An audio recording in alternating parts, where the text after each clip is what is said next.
Punitin ang puso. Kaya mo bang punitin ang iyong puso? Sa Joel chapter 2 verses 12 to 18, ito yung first reading during Ash Wednesday. Sa verse 13, ito yung nabasa natin.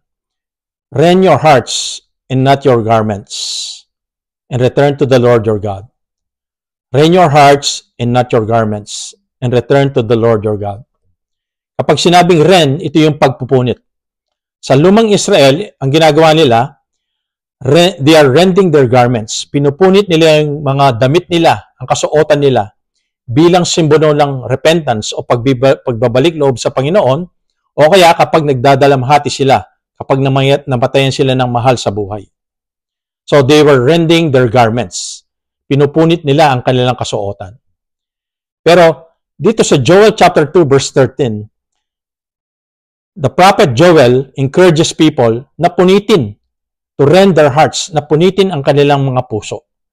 It encourages people na to change inwardly, not just outwardly. Na baguhin ang kalooban, na baguhin ang puso. Punitin ang puso. Consistent ito sa responsorial psalm reading during the day, which is, create a clean heart in me, O God. Create a clean heart in me, O God. Na kapag pinupunit natin ang ating mga puso, sa grasya ng Panginoon, yung puso natin nagiging malinis. Binibigyan tayo ng malinis na puso ng Panginoon. Dahil ang pinupunit natin sa ating mga puso, hindi yung buong puso natin, pero pinupunit natin ang karumihan sa ating mga puso. Ang kalaswaan, ang sama ng loob, ang mga galit na nasa ating puso, ang mga inggit na nasa ating puso, ang hindi lahat na makadiyos na nasa ating puso.